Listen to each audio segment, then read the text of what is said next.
Yo, yo, yo. I know it's early. No, I didn't pee my bed. I went to bed really early,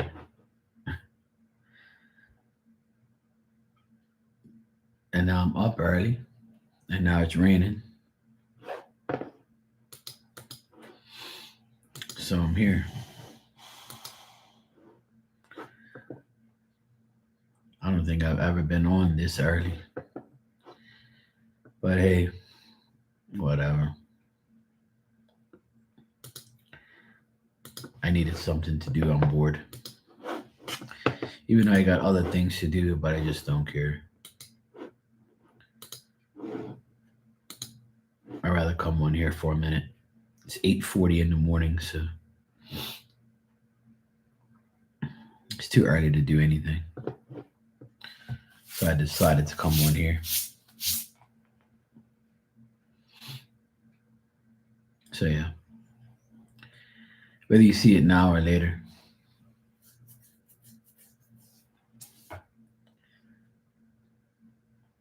it's like supposed to be bad weather here.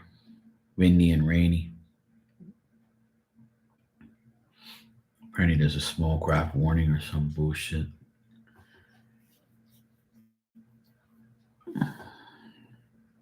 Hold on.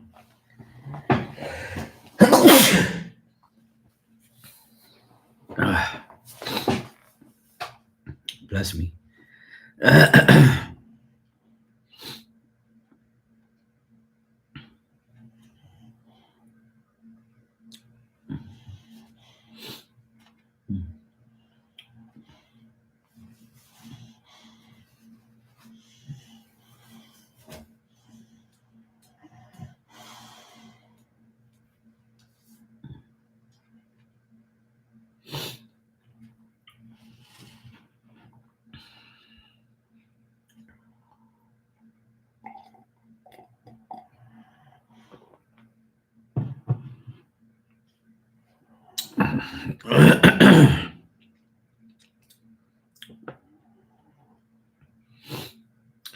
I wanted to come on last night, but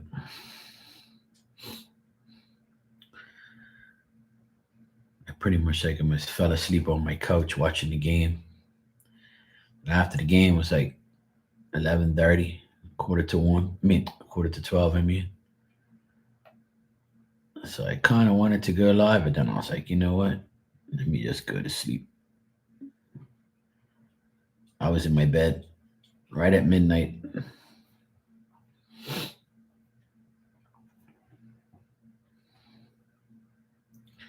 and I woke up at like 7, so that was so good. Got a good amount of sleep.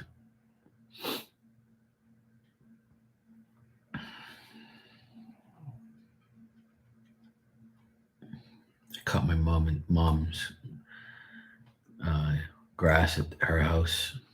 My mom and dad's pretty much still my dad. So my friend saw me cutting grass. He goes, "What are you cutting grass now?" He goes, "Or is this your place?" I'm like, "No, this is my mom and dad's place. I'm just cutting the grass for him." Oh, okay. He starts laughing. He knew, but he was just teasing me. He knows I don't cut grass for a living. So it's cool. His name's Mark too. Haven't seen him forever. Cool guy though.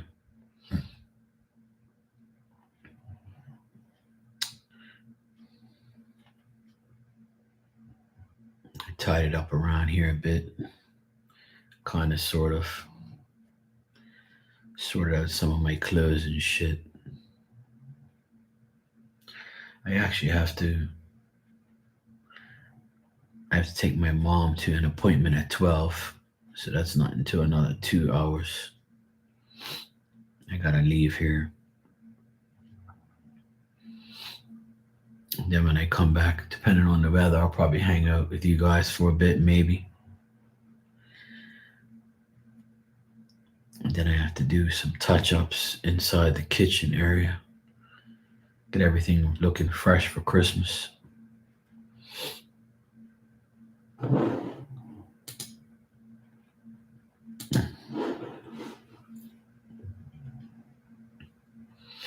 At least try to. I gotta find that paint. I think I have some. I think I have some. I have to find out.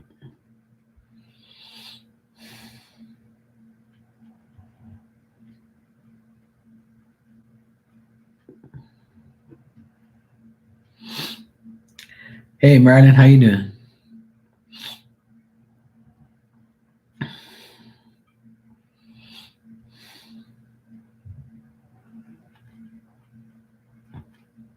What's up? You can't sleep?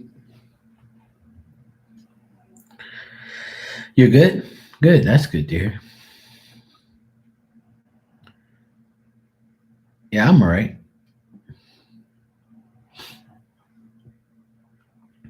I went to sleep at midnight and I got up at 7, and here I am.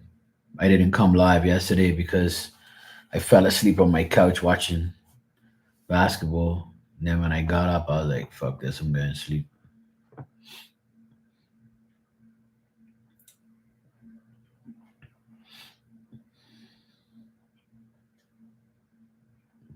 I slept pretty good, had some stupid dreams, but that's about it.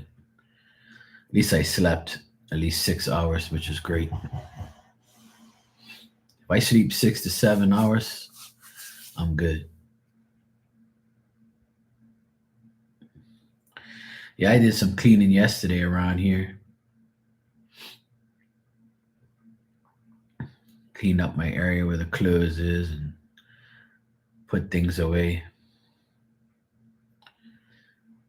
Went upstairs and sorted out my shit.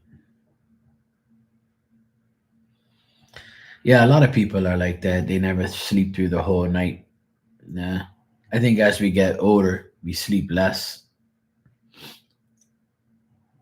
At least that's what I notice. Ever since I got older, I sleep less. I try to sleep at least, between 5 and 7 hours maximum, but it never happens. Yeah, me too. I used to sleep a lot. The other night, I think it was Monday. Yeah, Monday night. I went to bed like midnight, just after midnight, maybe 12:30. I think I got off of here around that time. And then I got up at like 6, no, 5:30, no, it was 5:45, almost 6. Went downstairs, took my dog outside to pee, gave her some water and some treats. I went back to sleep and I woke up at like 7 something. I'd gotten like another hour of sleep pretty much. Then I just laid there for a bit and I actually fell asleep again. And I was like, this is a miracle. Then I got up at like 8:40 and I was like, no way. I actually got an extra couple hours sleep. My body hasn't done that forever. So I was happy that I had gotten at least like 7 hours of sleep that day. Then yesterday, I probably got like 6 hours of sleep, which is good. And then today, I got the same thing, like 6 hours of sleep. A solid 6 hours, like without waking up. Or if I did wake up, I'd go right back to sleep. Like tonight, last night, I went to bed at 12. I got up at like 2. And then I just got up and I was just like, what the hell? Then I just went back to sleep and I woke up at 7. So I was like, oh, cool. Perfect. But my mom, she always complains about sleeping. Like she doesn't get enough. My mom says she'll go to bed and then she'll get up at like 3 o'clock in the morning and not go back to sleep ever, not go back to sleep. So she says she just lays in bed and just chills. And then sometimes she'll get up and just like, that's it.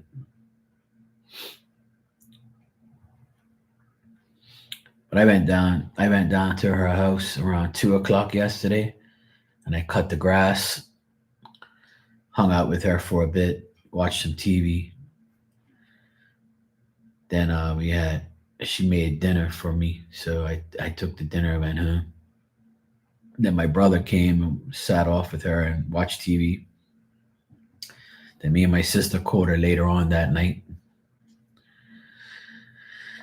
at 8 something, 8:30 I think. So, and then her friend called her from Canada to see how she's doing.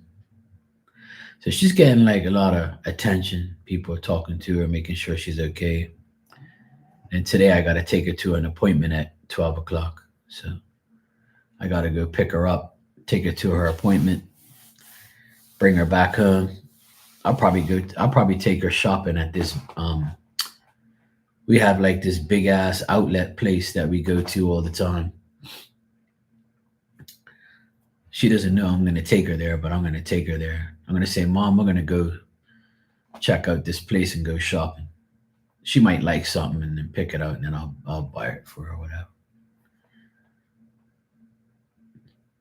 So I'm gonna go around there today, take her with me. Hopefully it doesn't rain.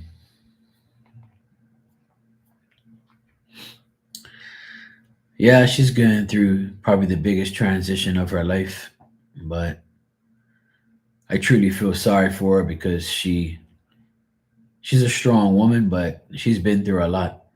I couldn't imagine what's going through her mind every day. She lost her whole family, including her husband, in the last 7 years.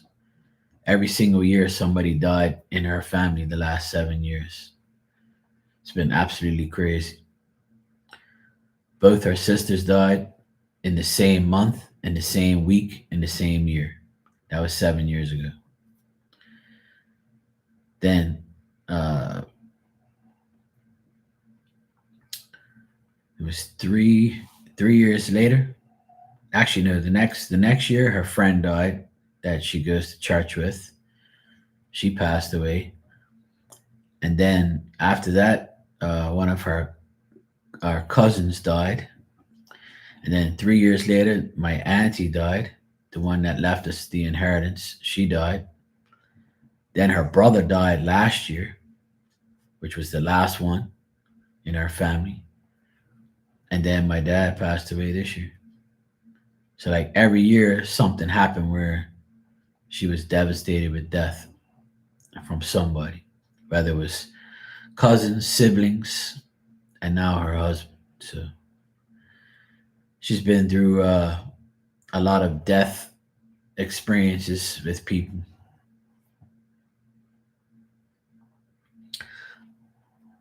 But actually, yeah, my neighbor died last year as well. And then my other neighbor died this year. So she's been through a lot. She watched her whole entire family and people that she grew up with her whole life die, just gone. So that's why I've been trying to be with her as much as I can. I've been doing a little bit of work here and there that I have to do, and then I just go and deal with her throughout the day. I'll call her every morning and see how she's doing, and then I'll tell her, "Look, I'm gonna come down there and do this and that." She's like, "No, no, no, you don't have to. You don't have to come here every day." And I was like, "Mom, I'm coming. Don't worry. I'm coming down there. I'm gonna do what I have to do." So yesterday I went there and I fixed one of her the drawers on one of her bureaus.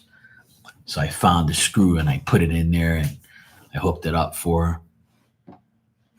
So she was happy that I fixed a few things. Then I got some more paperwork done for her with some of the stuff. Then I cut the grass. The hedges were cut by my friend. Came there and done the hedges. I did the grass, tied it up around the house, raked some leaves. So she was happy that a good bit got done. So yeah, I remember you told me your dad passed away last year. It sucks.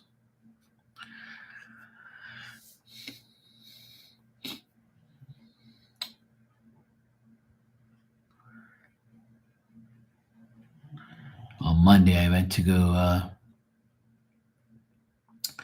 On Monday, I went to put the new plaque on my grandpa's grave, so that's done. So now my grandpa has a plaque on his grave next to his wife, which is my grandma. So my grandma and my grandpa have their plaques all done now. My grandma already had one, but those assholes never did one for my grandfather, so I did.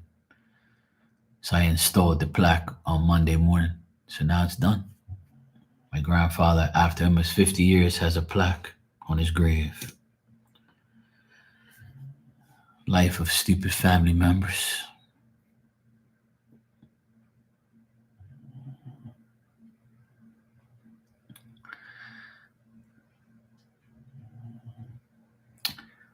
Yeah, that's nice. I'm glad.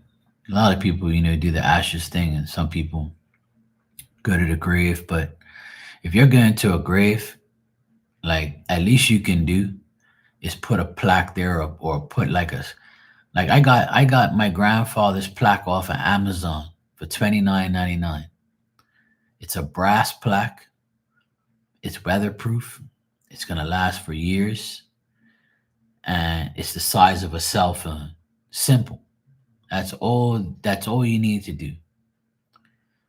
And it was like $30 that I spent, like to bring it in, like through customs and the tax and all that bullshit. So I spent $60 on the plaque altogether, and I spent 20 minutes installing it. Four nails, bang, bang, bang, drilled a little hole, knocked four nails in, bang, all done. 20 fucking minutes. I spent an hour in total, probably, by ordering it, going to pick it up, going to take it there, installing it, and no one else cared to do it. It's like a bunch of jokes, man. That's cool, Marilyn. I'm glad you do that. I'm sure he watches over you every day. I'm sure by you doing that, he recognizes you, and I'm sure he does, obviously. And then it's good to be that way. It's good to recognize spirit every day, and you know, pray to them, ask them to help you. Don't ever believe what anybody says about they can't do anything, because they can. A lot of people act like it don't exist, but they just don't want you to know that. A lot of people think because somebody died, that's it. But that's not the case. That's one of the reasons why I put the plaque on my grandfather's grave, because I want him on my team. I'm sure he was already on my team, but I want him on my team. I want him to be recognized for what he's done for my family. Fuck these people.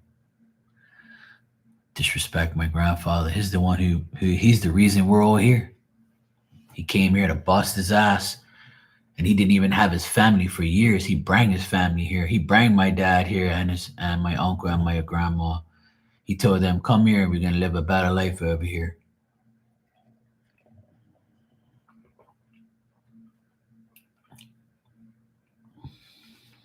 But no, nobody cares. Fucking people.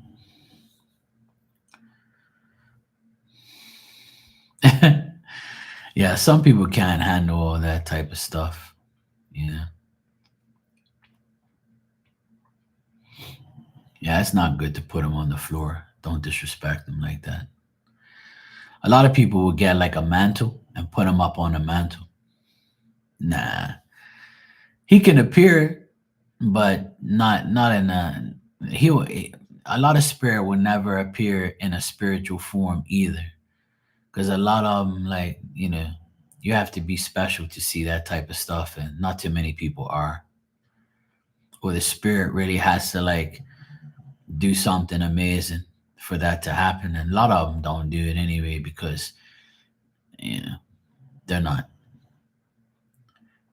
on that type of level as Jesus and all that type of stuff. They're not about that life. They have power, but not that much. You can see them in, like, in certain ways, They can do shit to let you know that they're there. They can move stuff around.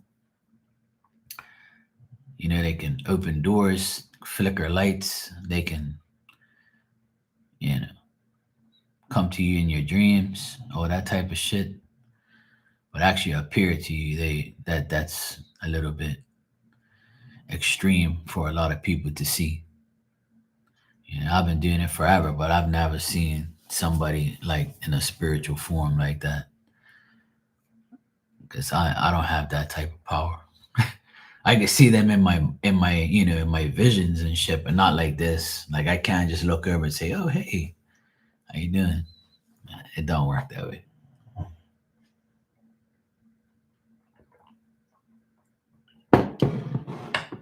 Like people have to realize, a lot of people have to realize that that's not going to be the case. And if somebody can see a spirit like that, they would have to they'd probably go crazy seeing both every day. I'm sure there's people out there that can. I'm very sure of it, but not me. I don't want to. I don't want to do that either. I don't want to see that. My dad changed as he got older. He wanted close. He,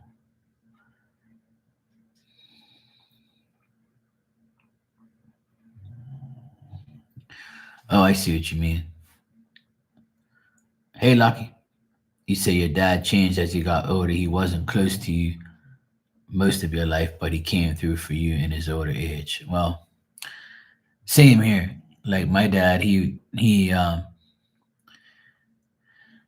when we were children, he saw us when he saw us because he was always working. He was working three jobs, and he bust his ass. And I remember him playing with us from time to time, taking us on his bike for a ride and shit like that, and taking us all over the place.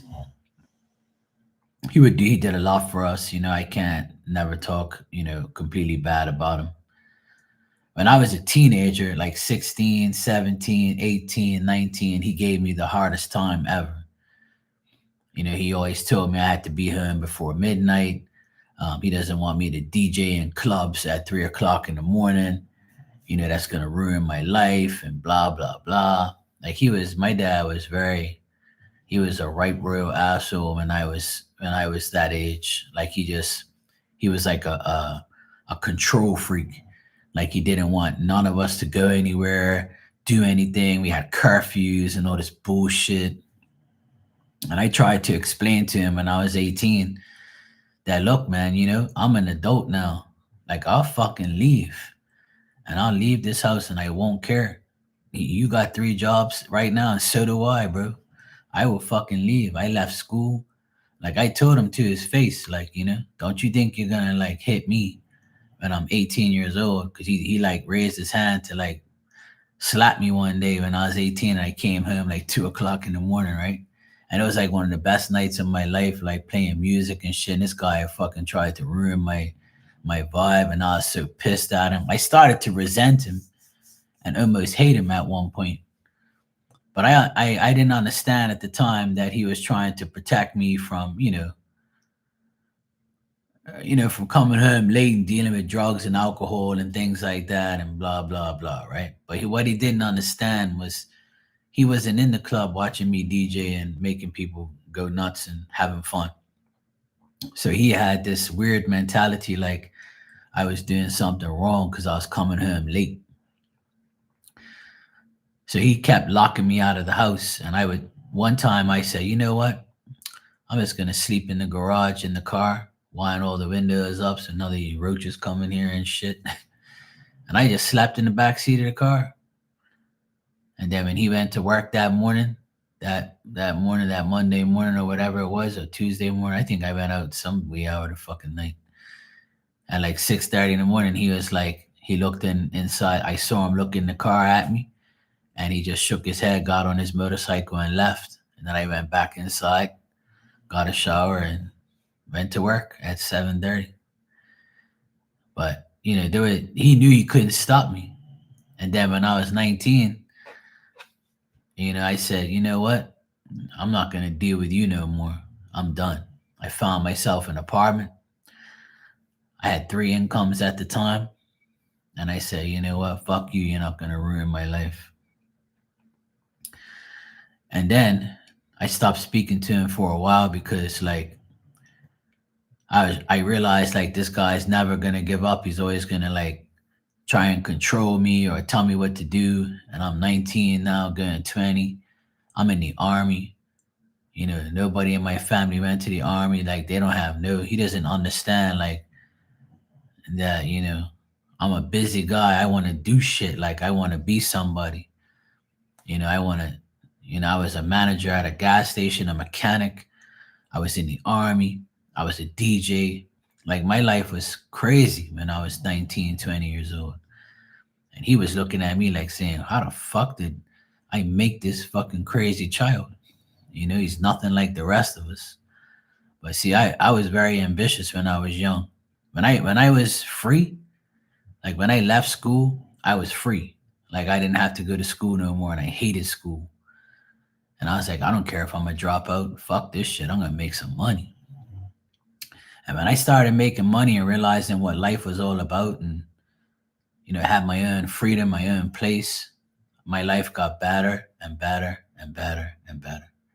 And then when my 3 years of army finished, I was like, yes, I'm done. I'm free now. I'm 20, 22 years old. I started going on trips and I just kept going. I just kept doing my thing, DJing all over the world. I was like the happiest person in the world around that time.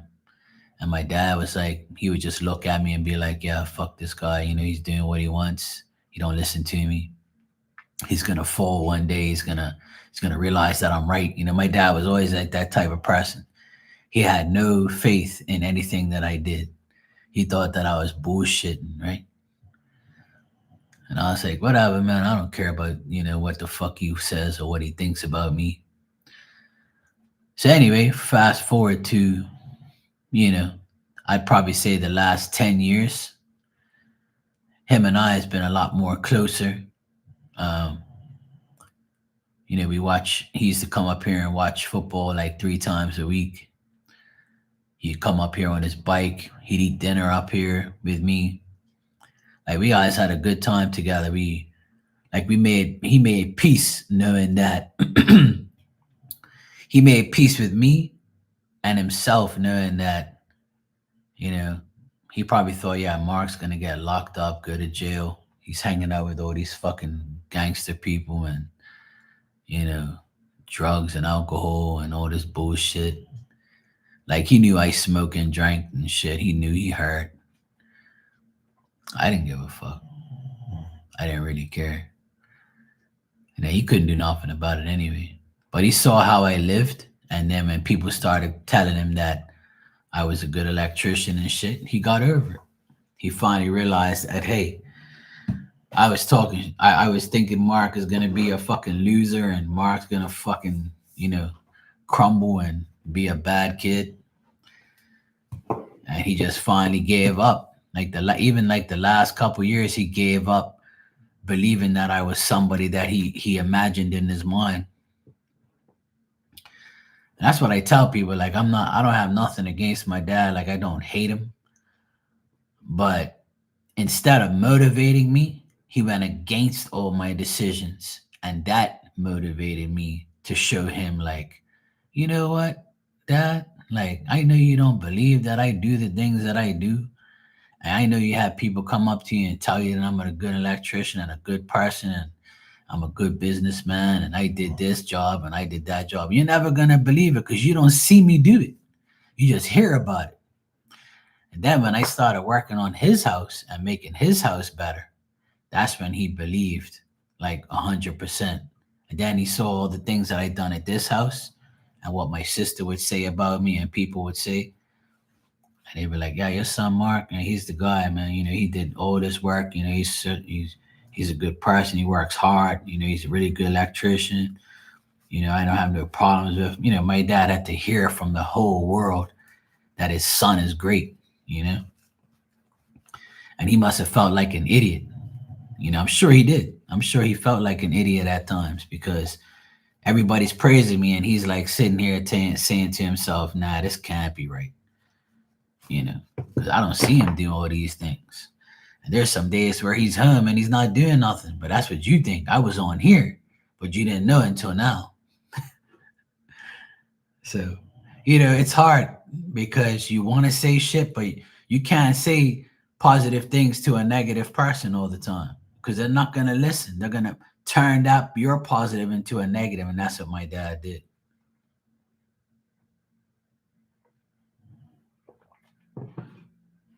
If I would have told my dad and my mom, even right now, if I told my mom that I have a YouTube channel for the past 6 years and I've been reading people's lives, making money off of it, I've made tons of friends, and I've read for thousands of people in the past 6 years. And I do mediumship. I talk to dead people, and I have cards. I do all these things. They would never ever believe me. They were like, "Yeah, this guy needs to go to a fucking mental institution. This guy don't do that shit. He's out of his damn mind." That's what they would have done, and they would have never said. They would have said, "Oh, you doing that? It's devilish shit or something like that," because they're very, religious and Christian. But that's the thing. There's certain things you just don't say to people. And you just never tell them about certain things because they'll never understand. And instead of listening to the criticism or their opinion, you better just not say anything at all. It's simple. Now, my dad, he knows. And I'm sure he's probably like, what the hell? But now he knows the truth why I was home plenty of times not doing anything in his mind. A lot of people think that about me. My neighbors probably say this guy's got a brand new van over here. He's got a business, but he's home like a lot. Yeah, but you don't know my life, and I don't want you to know my life. You can speculate all you want, but when you see me work hard around here during the renovation in 2020, 21, and 22, when I did all this work around here, you won't fucking say nothing then. But then when you see me, you're like, oh yeah, Mark, I see you working hard, and So what you think I'm gonna work hard my whole goddamn life and kill myself? Hell no. Hey Marley, good morning. How you doing? Yeah, I'm glad he knows the truth now too. Marilyn, thanks for the super chat. You said why hasn't my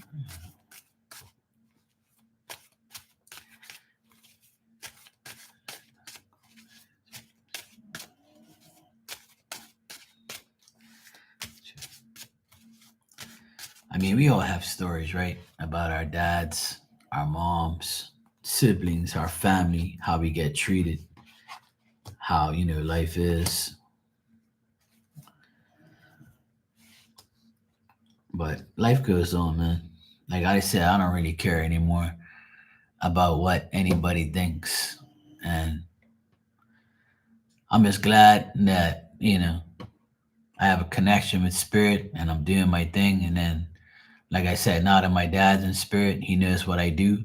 And I'm sure like he's probably shaking his head saying, this fucker kept this a secret all this time. And I pretty much lied to my parents and said, look, I have a psychic friend and they told me this, this, and this. Oh yeah, well, I don't know. I don't think so. And then when it happens, they're like, oh yeah, tell your psychic friend, you know, they're good and this and that. I'm like, little do you know, it's fucking me.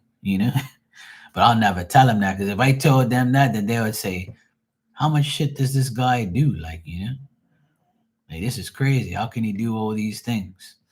But it's just the way I am. Like, and they just don't ever believe it. So why should I even go blue in the face telling them? All right, Marilyn, does your Virgo aunt have a husband or a man? That's what I want to ask first because the way the cards are, I'll let you know why I'm saying what I'm saying. Okay. Well, her husband or her man is telling her, look, don't get involved with Marilyn and the Scorpio aunt's bullshit. It's nothing to do with you. Don't just listen to me. Take my advice. Don't get involved in family shit. Don't get involved in this whole thing. Leave it alone. Let it blow over. Because if you start to get involved, it's gonna make things difficult. And I don't want to hear you listen. I don't want to listen to you talk about, oh, you were right, and this and that, and should have left it alone. I don't want to get involved. Blah blah blah. So the person that's influencing her to not say anything and to not get involved is her husband, not the Scorpio aunt. I see a man here influencing her, and he's telling her, like, if you don't communicate with them and tell them anything and get involved, it's going to be the best bet. Because if you do, there's going to be worry, concern, difficulties, and things like that. So he's probably telling her, sweetheart, listen to me. Don't get involved. Leave it alone. And she's listening. And if he's like the type of guy that, like, I wouldn't say like runs her life, but like if whatever he says goes, then I would say that she listens to him and she like obeys his command, but in a good way, not like a narcissistic bad way. Because I get like a vibe here where the her man says, look, just trust me, don't get involved, leave it alone, let this be their problem. So the Scorpio aunt has nothing to do with the Virgo aunt calling you and all that stuff. It's more to do with him. He's the one telling her not to communicate and to leave it alone and not get involved. So if you know him and you know he's like that, then I would say that's probably the reason why. But I don't get it's because of the Scorpio aunt. It's more because of the husband or her man.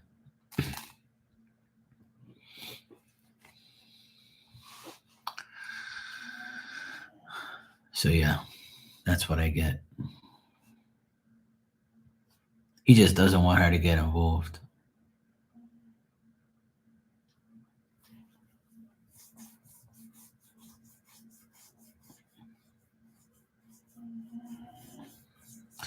Well, maybe she thinks because you're saying hello that you're gonna elaborate on that situation or get involved in it. You know.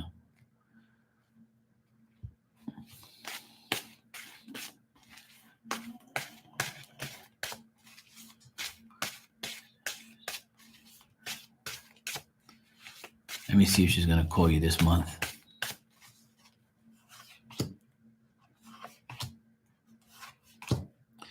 I see that she can possibly call you this month, maybe for Christmas or something like that. But I do get that she might call you this month. I'm not getting a yes or a no, but I'm getting a maybe that she might communicate with you this month.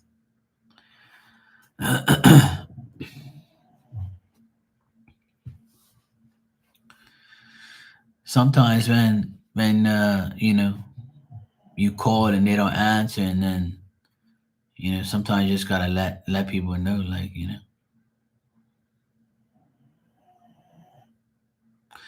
yeah. Well, maybe her man has a big influence on that, because that's who I get. That's the main reason. But you know what, Marilyn? My opinion is just speak when spoken to. When she's ready to talk to you, she will. If not, you done your part. You called. She didn't answer you. So oh well. Life goes on. If they really care, they'll call. And if not, that's less a person you got to deal with.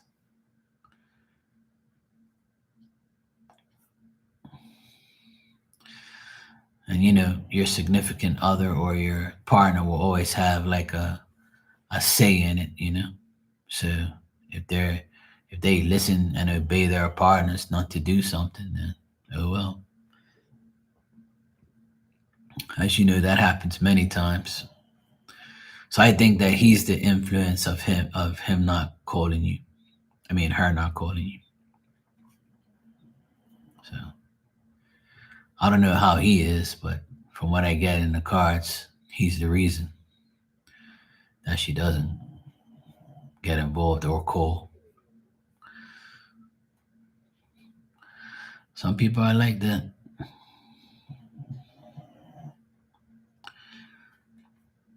But all you can do is you've done your part. Now you just gotta wait for the time comes where she reaches out, and that's it.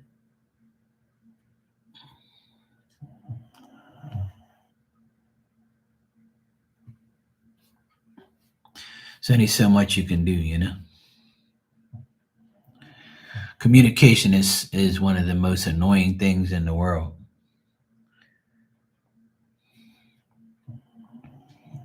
especially when you get like good communication and then you get bad communication and then you get good, bad, and you get like constant communication, then you don't get none at all. I think everybody has to realize that, people have lives. People, just don't feel like talking to you, or they don't feel like reaching out. They don't feel like getting involved. They don't feel like, they got other things to do. They like to, if you're not like a real significant person in your life, they're not going to really acknowledge you unless they need you. That's the sad reality of communication and people, is a lot of communication starts and finishes only if they need you or they want something. And then when the communication is not there, you're like, oh yeah, you only fucking call me when you need me. That's what happens to me. That's my personal, communication life. And then there's like this guy that I deal with my DJ music stuff. And I know he deals with a lot of people.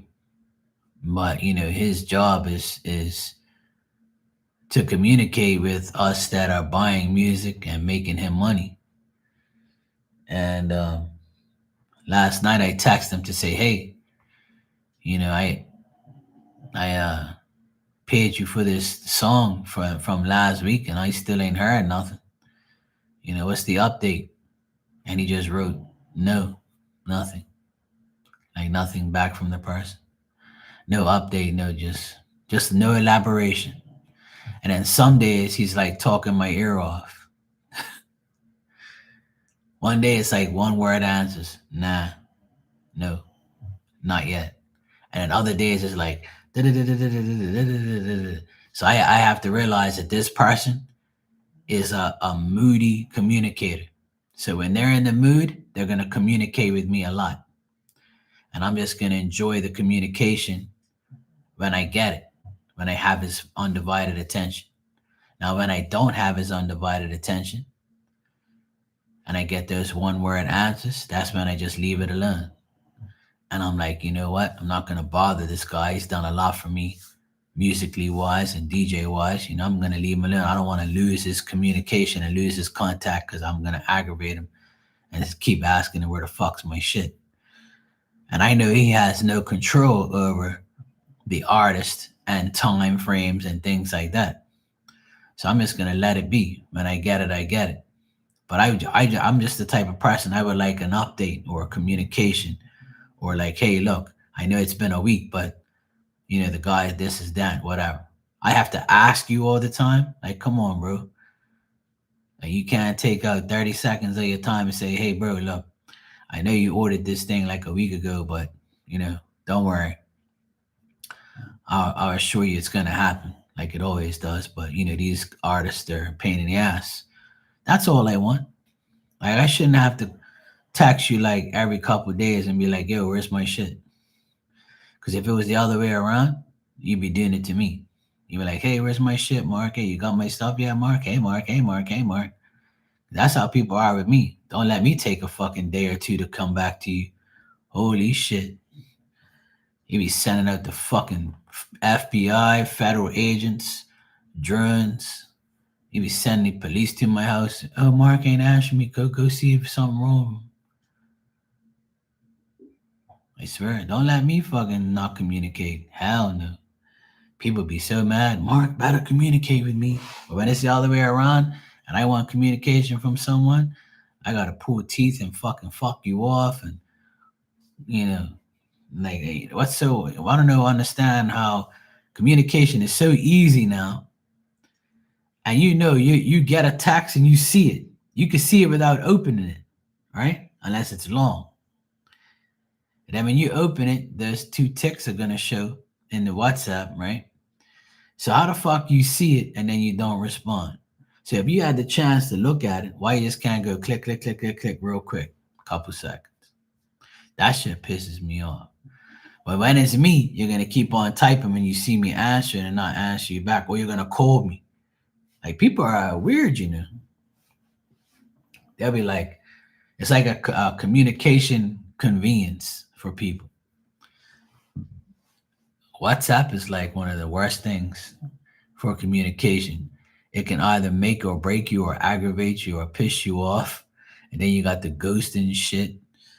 And then you got like group chats and all this bullshit.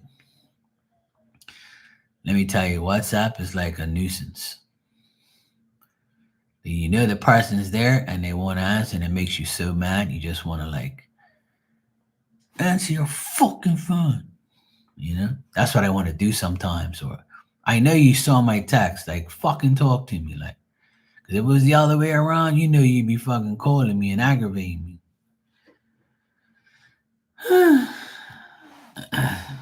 So yeah, try not to let communication aggravate you that much, because people are just like that. Communication is so bad with many people, really, really bad. That's why now I've learned to, like, when I don't get communication, I just leave it alone. If I get those one word answers, I'm like, you know what? I'll leave. Like the guy, like I just told you about, the DJ guy, he gave me that one word answer like hours later. And I was sleeping at the time when he texted me back. And I looked at my phone, it said nah. And I'm like, okay, cool. That means like he's pissed, or he's not really, he's probably dealing with some bullshit. So I'm not gonna be like, what do you mean nah? I'm not gonna be like an aggravating bitch, I didn't say anything. I'm just like, all right, cool. No is no. And maybe I'll get it tomorrow or the next day. So I just stay positive and be like, maybe he's going through something or whatever. I'm not gonna sit there and aggravate the guy or fucking annoy him so much that he's gonna block me and say, you know what, fuck you. So I understand people go through things. That's how we all have to understand too. You never know what somebody's going through. All right, Marilyn, thanks for the super chat. You said I had an uncomfortable interaction.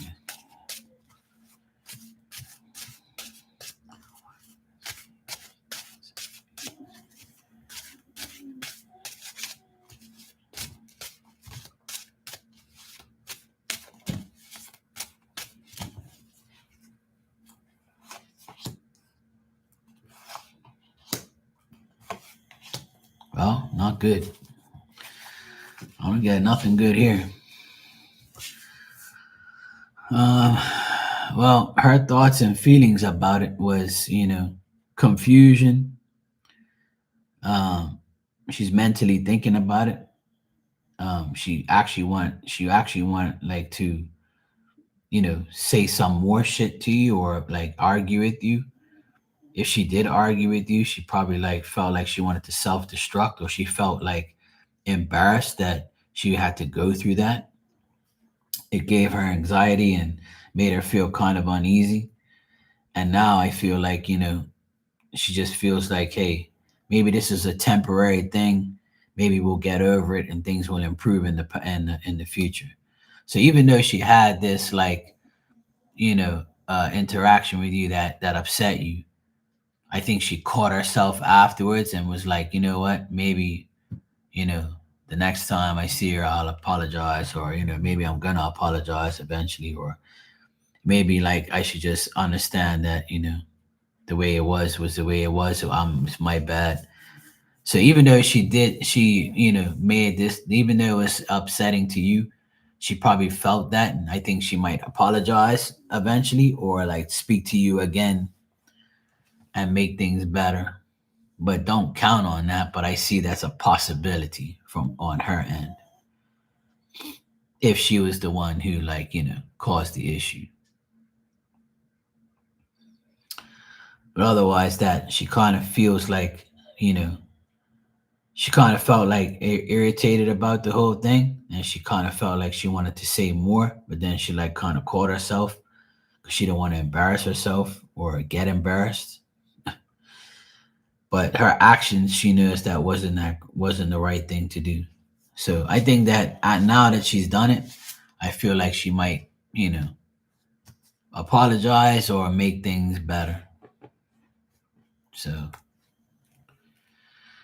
I would say her thoughts and feelings about it was, I said what I had to say. Maybe I was a little harsh, or maybe things were bad. But I think that I should apologize eventually. Whether or not she does, I don't know. But it says that it's a possibility that things might improve between you guys. But it had to be through her end, which she knows. If this whole interaction was about like making money or involving some type of money stuff, she might realize that, hey, maybe I should just, apologize and just move on because, you know, I might need Marilyn one day, or maybe I can benefit off of her in some way. So you know, or we can benefit off each other one day. So maybe I should apologize or make improvements. So it's possible, but I wouldn't count on it. It's just a thought that she has afterwards. Maybe our conscience was bothering her afterwards.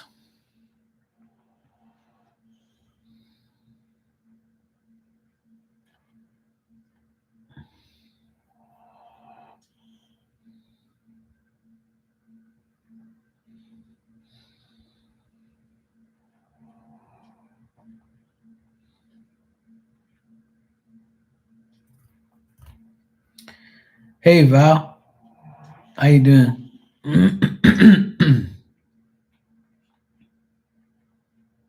That's crazy, Val. I can't believe this guy has been like still going on and on about it, and he still haven't been sold.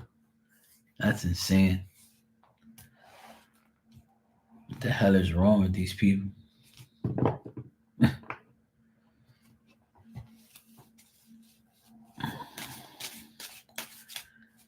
Thanks for the super chat, Val. Let me check.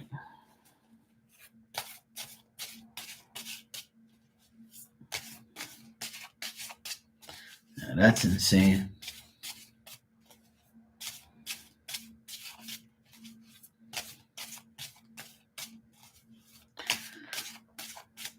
Sorry you have to go through that, Val. I mean, some people, I don't know, people are just not the same anymore. You know what I mean? People are just like, I know people have their lives and stuff, but they think like some people think the world revolves around them only. That's the vibe I get from people lately. It's like it's not about you all the time. Like what the hell?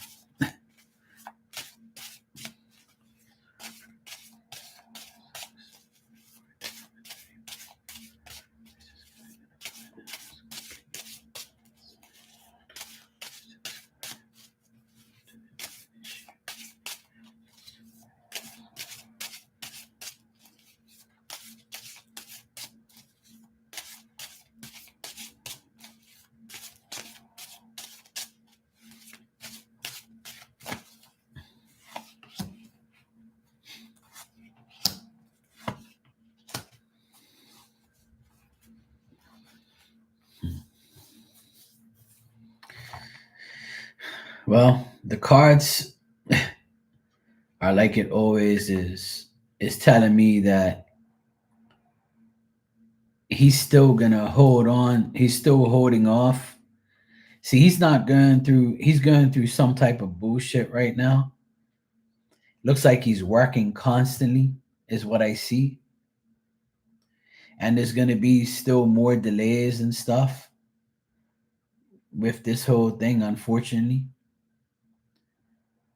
But I got the Sun card at the very, very end. And I asked that by the end of this month, December 31st, is it going to be resolved? And that tells me yes, that it is because the Sun card's there. So that tells me it's all going to be resolved by the end of the year. But in between now and then, there's going to be these delays. It's going to be him trying to find a way to get to you, to communicate with you, to deal with you. It's like, I know it's crazy, but even the cards are like crazy. It's like good, bad, good, bad. So it's like I still got a 50-50 answer here. It's not no, it's not yes, it's maybe. But now, like getting the sun card at the very end to me is yes, it's gonna happen. And it can happen by the end of the year, but it depends on this damn man and his ways and what he's dealing with. But I see him working very hard because I got the Three of Pentacles here. That's the positive card. Is him working, working, working. And I remember you saying that he has like a crazy job, and he's like, he's always, his job means everything to him or whatever. So, I mean, we're getting the answer, but it's just him, you know, on these delays.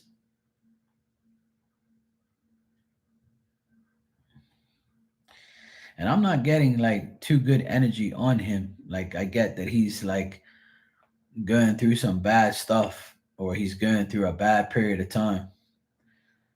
Like I don't know if he's like dealing with a divorce, or he's dealing with some type of like person, or like a woman or something like that. It could be like him going through a divorce settlement, or he's going through some bad shit. Yeah. He has a lot of stuff, but we also have a contract. Yeah. See, that's crazy. I mean, I still see delays.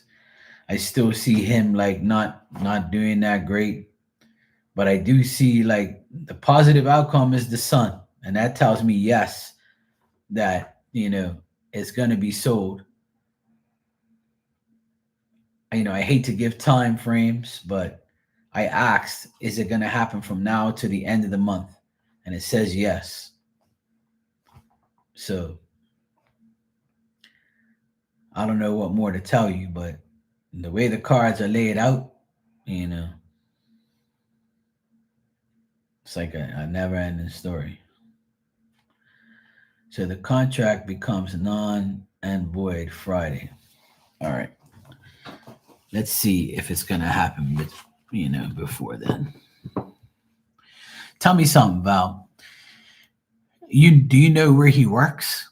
Like every day? Do you know exactly where he works?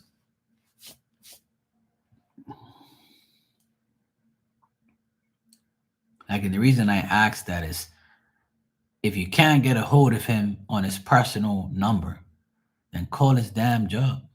I mean, I know you shouldn't have to go through that. And I know it's like, you shouldn't have to go through that shit.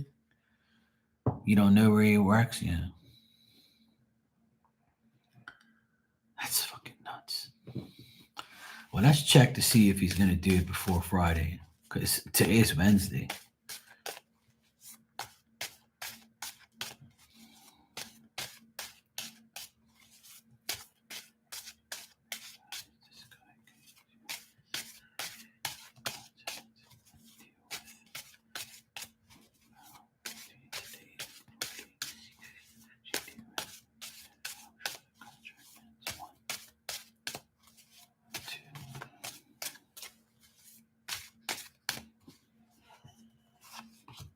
Yeah.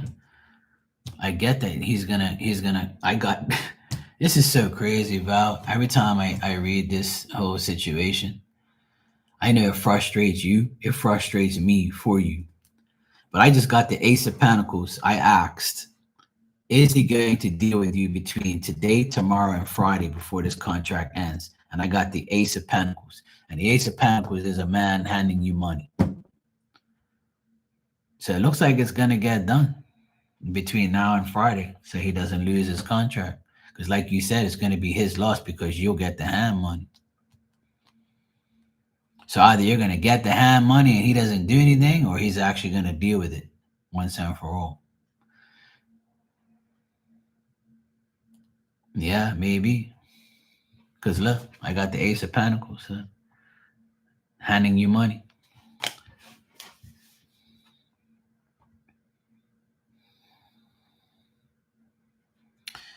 So I don't know what that's about, but that's what I got. I know it's funny, but hey, at least you're gonna get money. Fuck it, who cares? You know, I know it's annoying, and I know it's crazy, Val, and I wish you didn't have to go through this. But you know what? Well, what can you do? You know, it's annoying. But hey, at least you get some Christmas money. I know me. I know, Val. It's not easy. But I got. I mean, let's just say that between now and Friday, something's gonna happen where you get money. So that's a good thing. At least you're gonna get something. And I know it's frustrating, but let's hope and be positive that it actually happens and everything works out. Because from the day I read this situation months ago till now, it's always been like a never ending story. Even the cards can't really, you know, completely, even spirits like, what the hell, you know? And that's why I tell people, when other people are involved in decision making, it can sometimes be on point or it can sometimes take forever. Or if you're dealing with a person that's very indecisive, then the energy changes every single damn time. And that's the pain in the ass thing of it all. But you know what? Um, Spirit always finds a way to make it positive. So that's what I would say to dwell on, because I've seen this situation many times with a lot of people. And I'll be telling them like forever, look, it's gonna happen, it's gonna happen. And then it eventually happens, and then I don't see them anymore, and they're like happy, you know, which I'm happy for them because I know they went through hell listening to it. So I would say between the Ace of Pentacles and the Sun card, I would say you're gonna get, you know. Yeah, exactly. Yeah. So if we're all telling you the same thing, Val, then that's what it is. There's nothing that we can do. I want to do a psychic fair here. I wanted to do that back in before COVID, and then COVID ruined everything for me. But I'm gonna try and do it again. I'm gonna try and have a psychic fair here. You just reminded me about that, talking about it. I would love to have a psychic fair here. But see, I don't want to draw too much attention to myself. I like my privacy. I like my privacy. I don't want people to come knocking on my door with their problems and their energy. I don't want nobody in my house. So if I do that, people know who I am and they're going to come to my apartment and aggravate me.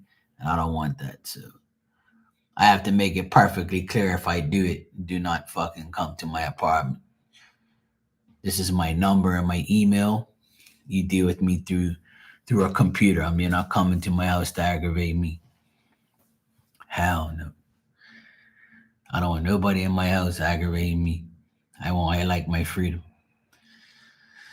So if everybody's told you the same thing, Val, then that's probably what it is. The spirit's protecting his energy, and he must have a high spiritual protection level on his side, where they're not gonna say, the absolute, everything that's gonna happen. Sometimes you can never know with some people. Some people are easy to deal with, and some people are like difficult to deal with. Some of us admit it, and some of us can't. Some psychics would be like, no, no, I know. I'll be honest, like, it's not. When other people are involved, there's nothing I can do. Well, yeah, we've all told you the same thing, then that's the answer, which is annoying. So I know, Val, I know it's hard, but just remember that when it's all done, it'll be done. Sometimes things take a long time and we get aggravated before the light is green. Just think about it this way, Val. When it's all said and done, you'll be free of that bullshit forever. So, right, yeah. So sometimes, you know, sometimes we sell things to people who are a pain in the ass. I know all about that. I sold a jackhammer to a friend of mine 2 weeks ago, and he still hasn't paid me. So I told him, I said, I'll give you a couple of days, you can pay for it. If not, I want it back. And I had to call him yesterday because it's been almost 3 weeks now that I gave him the jackhammer. Today makes 3 weeks I gave it to him. And I told him, I said, I want my money for the jackhammer. I gave it to you. You're using it to make money so you could pay me.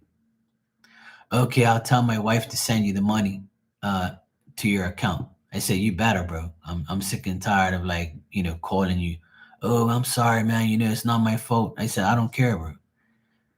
This has happened in the past, and it's not going to happen no more. The next time you try and get something from me, you got to pay up front. If not, fuck you.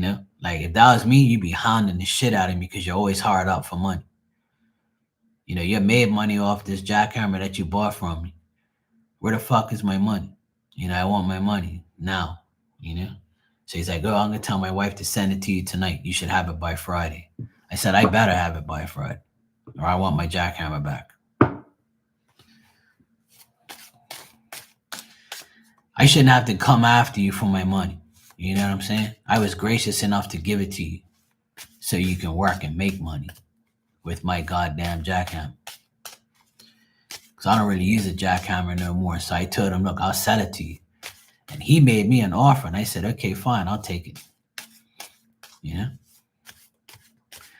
only a couple $100, but it's money. It's my goddamn shit. Yeah, they are. And that's why I'm never going to give anything to anybody without them paying first.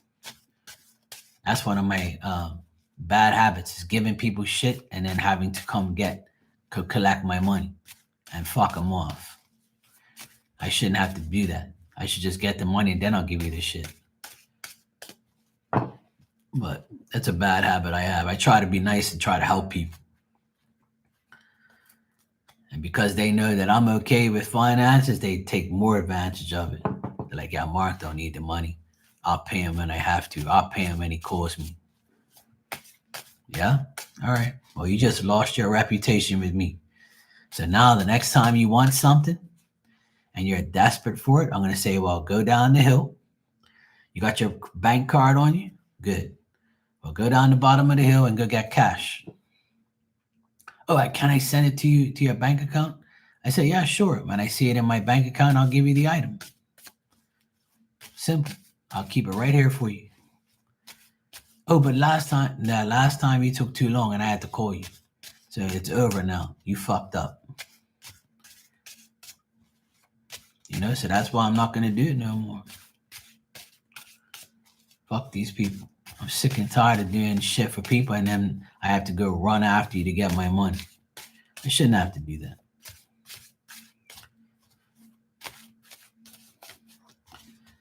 $400. I have to come after you for $400. But yet you're telling me and telling everybody all around the island that you got all this work, you're making all this money. Well, if that's the case, then $400, you should be giving that shit to me cash in hand. You should have got the money right then and there and said, hey, come meet me at the bank machine. I'll give you your money right now, bro. I'm sorry, my bad. Now you're talking about you're going to send it to me? You better fucking send that shit to me.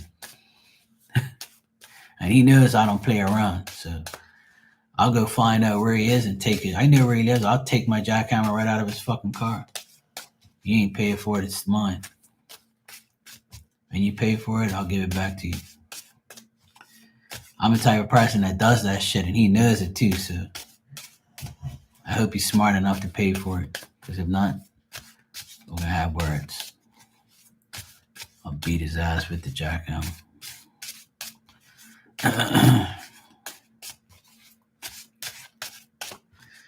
That's one thing I don't like.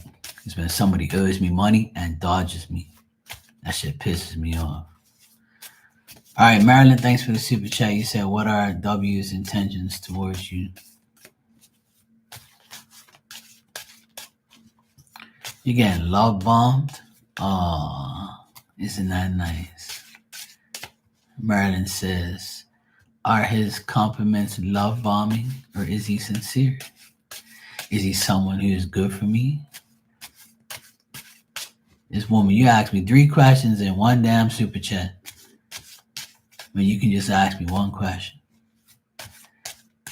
Is W worth my time? That's it. That's all I'm going to ask the cards. Is W worth your time? I'll hook you up, Marilyn. It's okay. I got you, sweetheart. I'll project my question into your 3.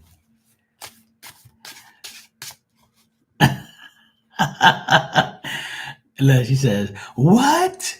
No, it's really one question. No. Look, you go 1, 2, 3 question marks. But it is really one question if I ask it. See? Because I'm going to ask, is W worth Marilyn's time? See? That's the one question. See, it really is one question when I ask it.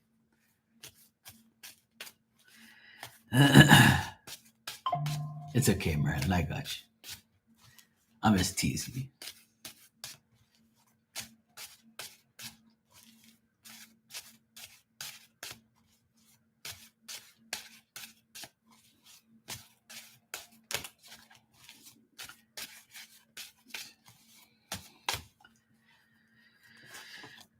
The things I gotta do, I tell you.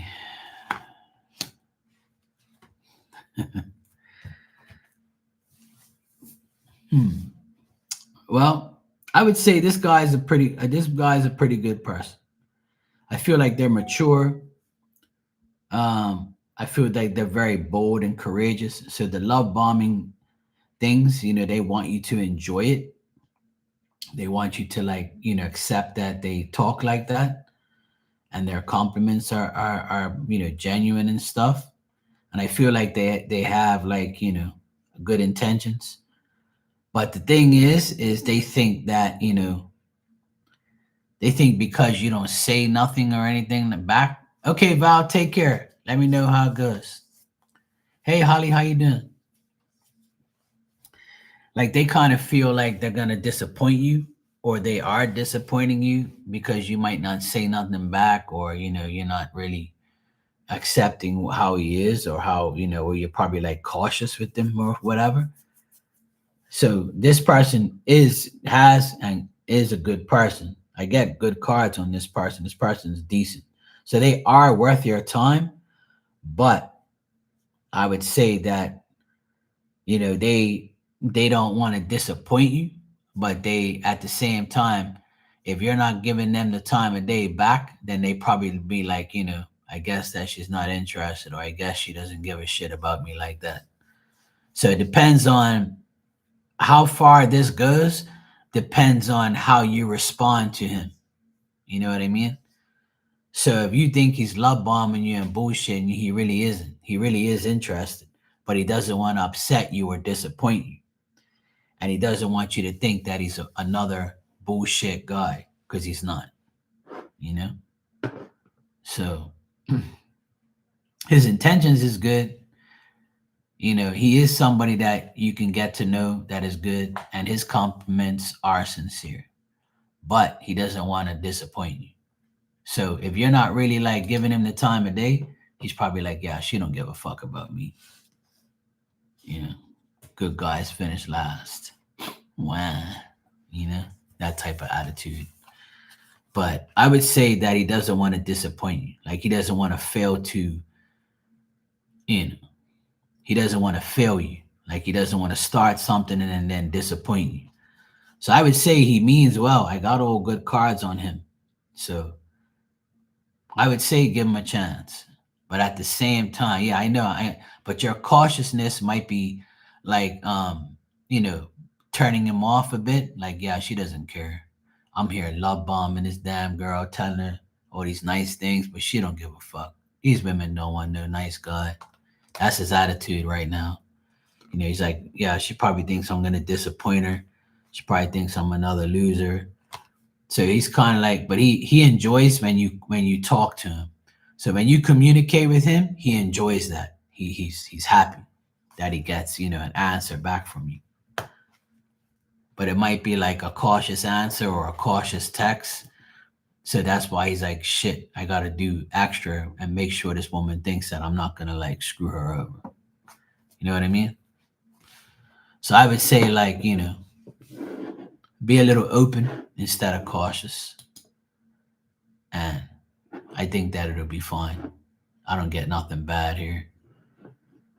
So yeah, it looks good.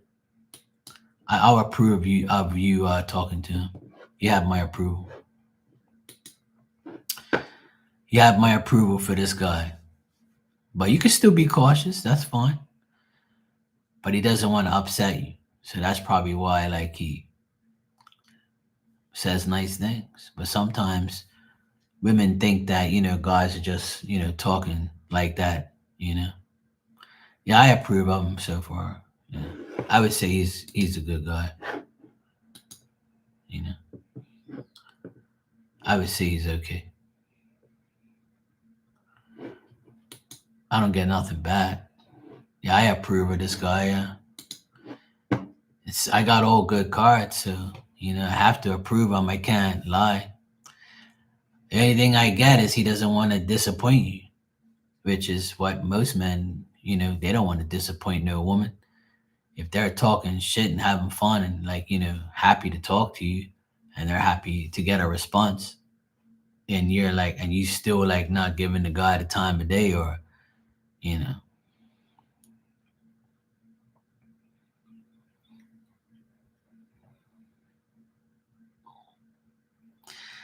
well, you could tell him that.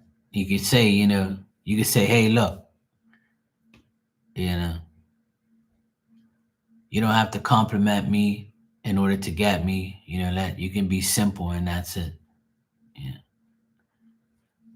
Just don't respond to the comments that much. That's all.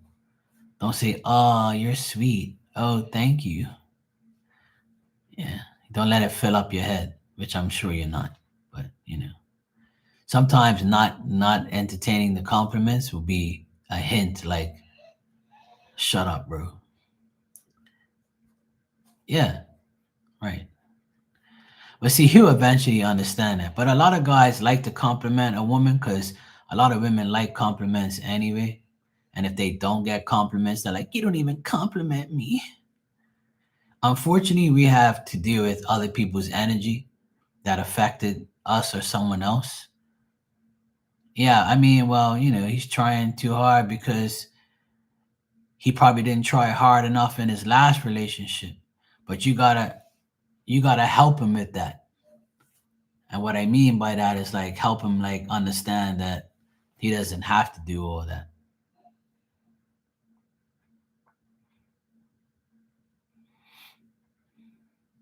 That's all. Sometimes you gotta break it down to the person. Look, I appreciate all your comments, buddy, but I don't need all that. I just want you to be, yourself.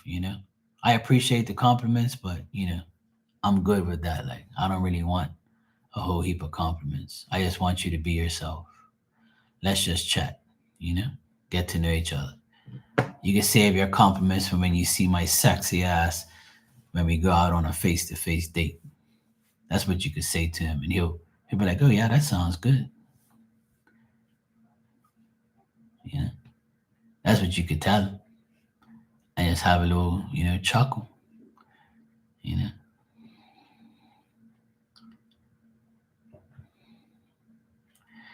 yeah, he probably feels like he disappointed you.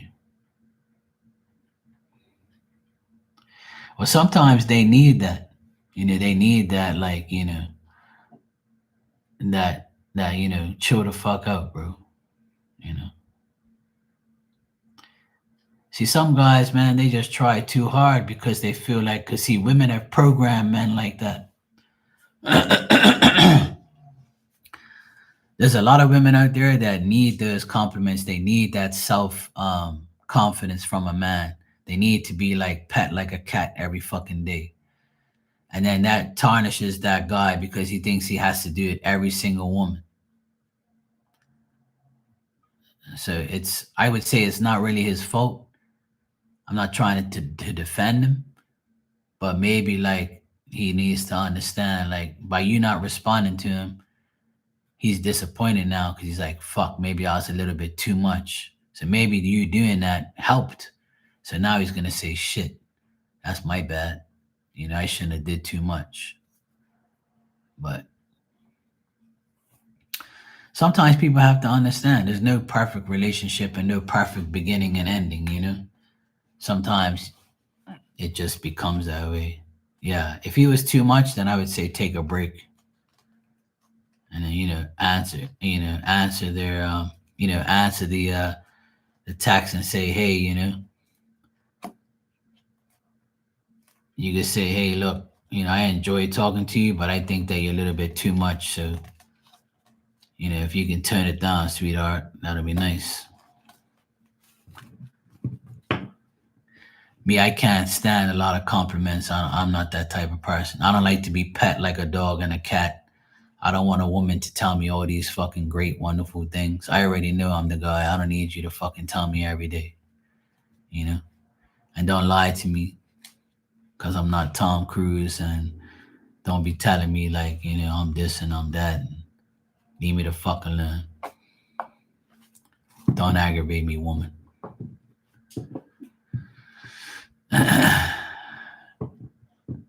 I don't like compliments too much compliments and all that shit. I don't like that. That makes me feel like you're being, fake. Yeah, I agree, Holly. Holly, I got your donation. You can ask your question when you're ready. And thanks. Yeah, I use my exact words. Fucking right. You listen to me, you'll be all right. Yeah. But see that comes with past energy. Past energy gets involved. That's the sad part. Is a lot of people, they've dealt with people who need that compliment. They need that reassurance. And then some women and some men are like, oh, you never compliment on me. You never tell me thank you. You never tell me I look good. I changed my hair color and you didn't even say fucking nothing, you asshole. You know how many women I've heard say that to me? Oh, you know what?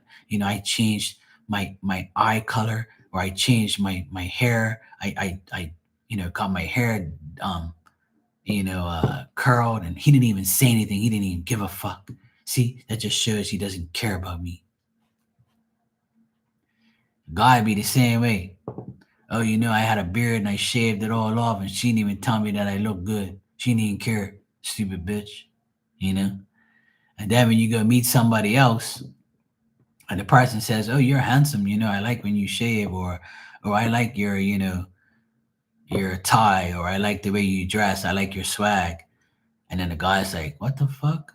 I didn't get that from another girl." So they start to feel, oh, damn, she's complimenting me finally. Like I'm getting some compliments. I like this. And then it works out because you both compliment each other. You're both getting what you didn't get in the past relationship. But if you keep getting the same energy, then you have to do something about it. You got to turn it down. You got to say, hey, look, I understand that you want to compliment me and I appreciate it. But, I'm not the type of person that wants to hear that. So if you can stop doing it, I'll be grateful. Not just be yourself. Just talk to me normal. I don't want to hear that I'm beautiful. I'm sick and tired of hearing that. I don't want to hear that my tits are big, or I got a nice ass, or my body, or I have a nice personality, or you like my teeth, or some bullshit. Sometimes you gotta break it down to the person and say, look, I don't want to hear the same things I heard from my ex. So if you don't mind, just like don't say that shit to me, please. And don't take it personally. I'm just telling you I don't like to hear it. Sometimes you gotta do that, and it makes the communication better if you think about it. Because then you get what you want. And that person has to adjust, not change. They have to adjust the way they speak to you. Because sometimes a person needs to hear that. And I've told people in the past, and sometimes it makes them mad, and they just like, fuck you. You're a fucking asshole. I'm trying to compliment you. I'm not your ex. I'm like, I'm not trying to tell you that, sweetheart. What you gotta understand is you need to turn it down. You don't need to do this. In order to be cool with me, just be your fucking self. I don't care about you complimenting me or you telling me I'm this and that. You know? You could do it, but like don't go overboard. I don't need like a fan club. I need a girlfriend. I need a best friend. I need somebody I can laugh and have fun with. Compliments are just compliment. I don't need that shit.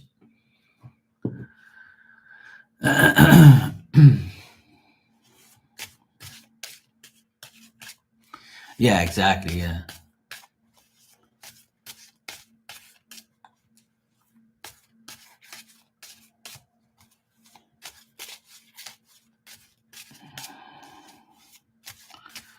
Well, he wants validation. That's what I think he wants. He wants validation. He wants like if he says, hey Marilyn, I think you're beautiful. He probably wants to say, well, yeah, I think you're cute, I think you're handsome, or whatever.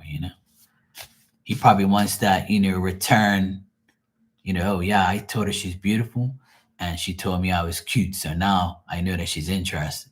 Some men are fucking dumb like that. They need that. But you could tell a person likes you by not even complimenting you. How the way they act, what they say. Actions speak louder than words, right?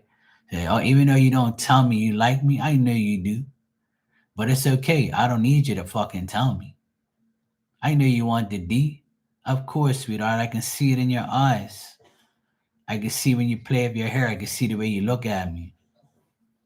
I'm 48 years old. I know how a woman acts and I know what a woman wants, dumbass. Like, I don't need like a woman to say, oh, you're cute or I like you or this way or that. I know you like me. You're fucking talking to me. Duh. And I know a hoe from a housewife too.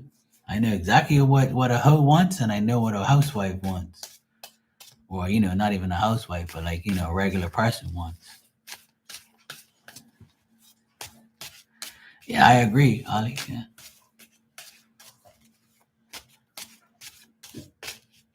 Oh, right. See, you wouldn't be talking to him if you think he wasn't cute. See, there you go. That's a typical woman saying. That's what most women do. Women be like, please, bro. I wouldn't be talking to you if you wasn't cute anyway. I ain't talking to no ugly guys. You see this queen bee you be talking to? That's a typical woman saying. She'd be like, I wouldn't be talking to you if you wasn't cute. Talking to ugly ass guys. I got standards. See? So it seems like you're saying the right thing anyway. It's just he's like kind of like, you know. I feel like he's a good guy, but he's probably trying too hard. So maybe you got to give him like a, give him the rundown. But it looks like you already have. He's just trying too hard, I guess. Poor guy.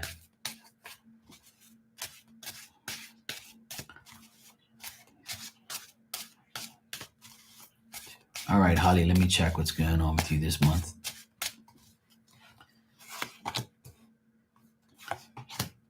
One thing about me, I'm sure you guys notice, I'm very straight up.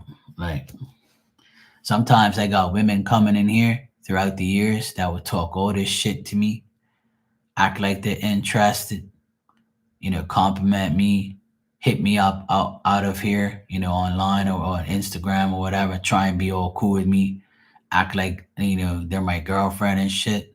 It's happened to me a few times on here. And I'll just be like, yeah, whatever. And then when they try and get too close, I'll break it down to them. I'll be like, look, you're fucking irritating me.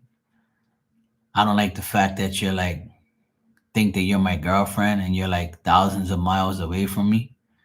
If you ain't coming to Bermuda to come see me and deal with me, then I don't want nothing to do with you. I don't want no long distance relationship. I ain't gonna be talking to you all fucking day through a computer or through a phone.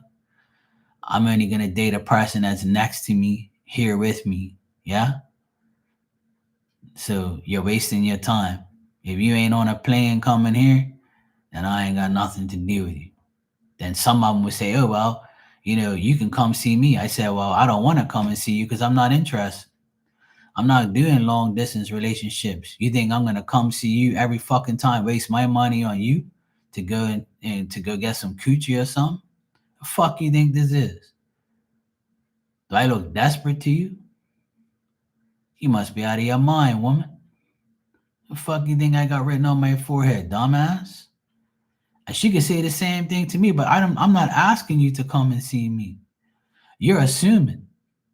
And you're the one who came, looking for me, acting like you want me and shit. No, you don't. Because if you did, you'd do something about it. And like I said, I'm not dealing with no long distance bullshit. I'm dating somebody that lives in my country. I don't want to go to nobody else's damn country. And then when I leave, I'm like, fuck, man, this is bullshit. What type of relationship am I dealing with? I'm spending $1,000 on flights to go see a woman. And then when I leave, Lord knows what goes on. Hell no. You must got me fucked up. I had to break it down to a few people on here that seeing me like this means nothing. Seeing me in this place means something. So if you're not about that life, then don't talk to me. I'm not hearing it. And don't think I'm gonna go out of my way to go see you every damn month on an airplane. You must got me fucked up. You know what I am, woman? I ain't dealing with that shit. I want somebody here in my country. I ain't want no long distance bullshit. I tried it a few times and it don't work because it's a one-way street. It's all about always me having to come to you. What about you coming here? And you sit there and tell me, oh yeah, Bermuda's so beautiful. I want to come there. Well, let's go. Oh, but I can't afford it. You got to pay for it. You want me to come, you got to pay for me. That's a red flag right then and there. That shows me that all you want is a free trip, free D, and free money. You ain't no damn genuine woman. You're a fucking hoe. Bye. See you later. That's why nobody's dealing with you in your own fucking country. That's why you want to come here aggravate me. No, you won't. That's the type of shit I had to deal with, but I ain't had that happen in a long time, which is great. I guess they all must have got the point. Anyway, it's good to be straight up like that so people know where you stand. So it's a good thing. Gets rid of all the fucking bullshit. All right, Holly, for the rest of this month, I see you mentally thinking about a lot of things that you have to do, want to do, and are going to do. I feel like you have solitude in your life at times and you retreat from negativity and you seclude yourself temporarily and you abandon yourself from negativity so you can catch yourself mentally and escape from negativity from time to time or the things that haunt you or in your mind constantly. Now, what I get here for this month is you have anxiety at times and you feel uneasy about money, love, interference by other people, being frustrated, being separated, being single, not having somebody, you know, where you're going to find this, where you're going to get that. You also don't want to, you don't want to act in a way where it's going to make it worse. So you just go with the flow at times and just pray that it all works out, which is fine. But at the end of the day, it's still like try not to fight what can't be done now. Fight for what you can have in the future, if that makes sense. Because I actually heard Spirit tell me that the more you fight against things you want instead of the things that you need, it's going to become an issue. So basically, this month should be a month where test your own sincerity to say, hey, look, I need to make better plans, better decisions. I mentally need to get myself prepared for the future instead of worrying about what I can and cannot change. So, Spirit wants you to like sit down, have a word with yourself, Understand that things are not happening for a reason. When things don't happen the way you want, it's because that you have to make adjustments for yourself and make your life better. And I feel like I tell you this a number of times. And I feel like you hear me, you know that you have to do it, but these things still play in your mind all the time. And that's fine. Like, it's nothing wrong with that. Nothing wrong with you for thinking that way. You're a human being with emotions. But there's in life, there's certain things that we cannot have. And there's certain things that we're not never gonna have. And we have to come to terms with it.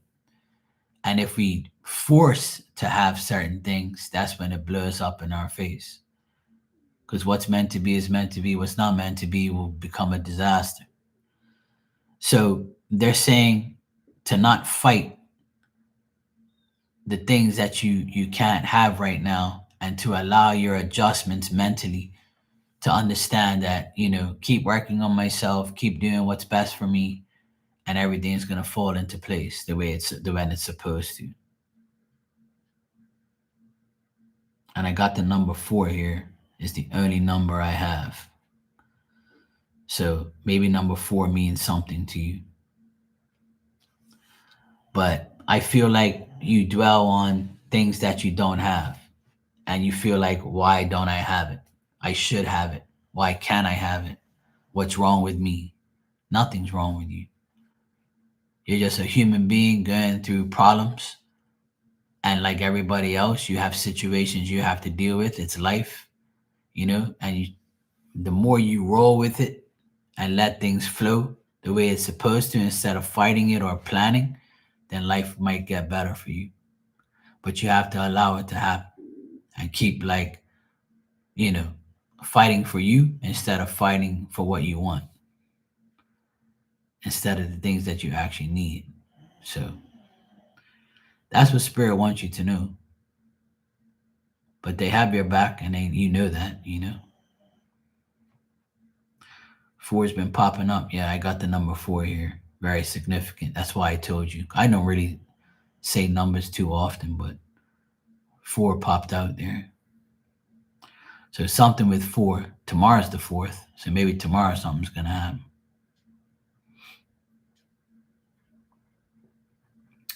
Yeah, and that's the best thing to do. And I know it's hard to just not to think about things, because we all think every day, all day. Our minds are programmed to think about shit all the time. But at the same time, we should always take care of ourselves more than anything. So I would say keep going, Holly. I know it's difficult. I know it's hard. And I know, we all want shit today and right now. But,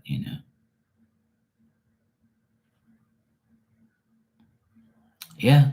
I mean, once you do that, once you mentally adjust your mind to saying, hey, nothing's wrong with me. I'm a human being. I'm Holly. I know what I have to do. I know what I need to do. I know what I want to do. And because I don't have the things I really want, doesn't mean there's something wrong with me, or I'm, getting calmer or something. What I really have to think about is being grateful for this present moment that I'm living in. And even if you've been through hell and back, God ain't gonna put you in those predicaments if He knew you couldn't handle it. So that right there should be your reassurance that you can handle anything that comes your way. But because you know that, now it's time to make your adjustments to make your life better. And I explain this all the time. This year was probably the weirdest year of my life. Whereas I planned and God laughed at me. He says, I don't give a fuck. You ain't doing that. You're doing what I want you to do. Yeah, exactly. And sometimes we have to. And I'll explain it again, very briefly. January 10th of this year, which was a long time ago, right? I bought that brand new van, and it has Mark's Maintenance written on it with my number. And hardly anybody has called me to give me business. But guess where I've been called to? Here. I've been here every damn day. And this has been my calling. And now, the past 4 months, all my DJ life has come back alive. So I went and bought a brand new van thinking I'm going to get more business in my Marks maintenance world because that's been my bread and butter for 19 years. But this year, God said, no. Remember what you told me on January 1st, Mark? You said you want to work less and still make money, but you don't want to work hard. So we gave you your pretty little new van and we put you in front of a computer so you can make money and talk to people and read people like you're supposed to right now, because this is the year where you asked and we gave it to you. So you got to be careful what you ask for. So that was my New Year's resolution this year, was to not work physically hard a lot, and I haven't. And then God put me in front of this computer. I kept getting pushed here. And then I wanted to get back into DJing, but not be in a physical way, like, in front of people in a public way. I wanted to be on a computer and do shit. And like everybody else does, be on an online DJ and have my little fan base on TikTok or something. And I started that already.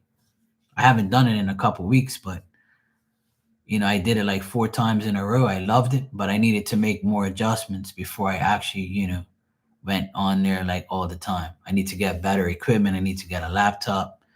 I need more time. I need to, make more adjustments. And then I said, I'll get to that when I get to it. But at least I did it. I started it. So, and now I just had to do other things. I had to take care of my mom. My dad passed. So, life's changed. So I don't want to overexert myself and get too excited and then neglect my life, so it's all going to happen when it's supposed to happen. But that's what happened, I'm thinking that everything's going to go my way.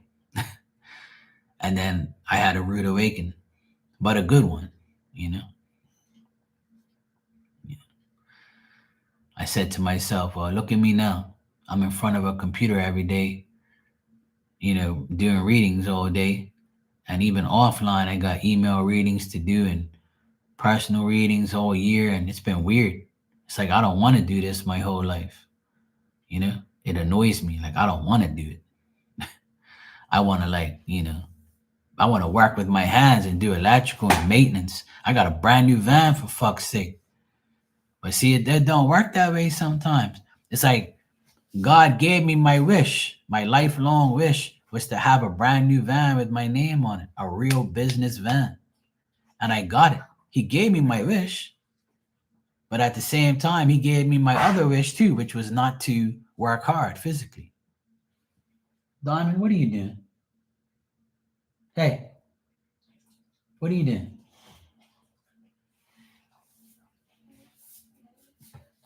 What you doing? Huh? You want to go outside?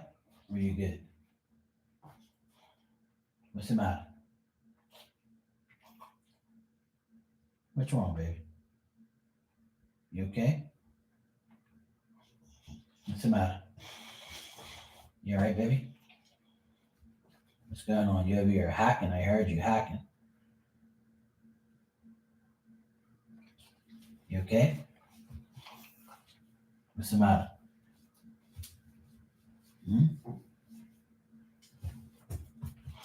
Don't be crazy, okay? There's no water left in there because you drank it all. And you don't need no more water.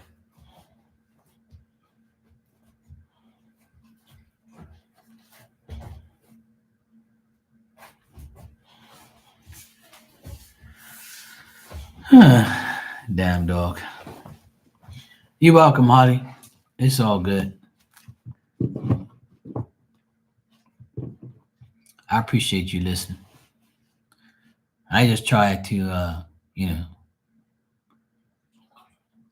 let people know that we're all in the same boat. You know, we all have shit that happens, and sometimes it ain't gonna work.